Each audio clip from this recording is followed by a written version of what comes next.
Hello everyone! Sa paggawa ng sleeve ng polo, ibati niyo rin po sa polo niyo, huwag yung sa body measurement niyo.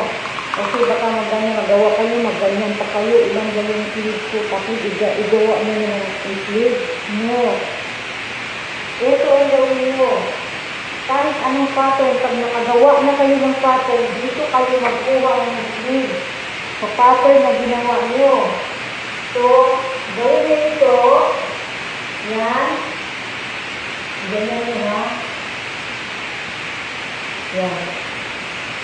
Yung ilan ito, tingnan lang. One back.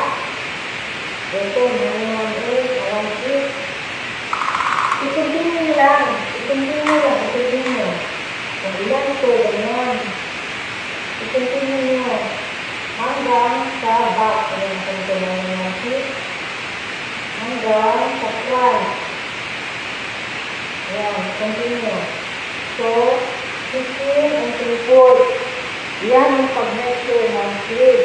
Tapos, magawa tayo ng sleeve para rito sa polo. Kasi gawan ko ito para makita natin kung okay ba ang pattern na ito. Kasi, lahat naman namin ng iba-iba ang style sa pamamahi, di ba? So, gawa natin ito ng polo. Magawa tayo ng sleeve. Ito, sleeve na naman ang gawin natin. Okay?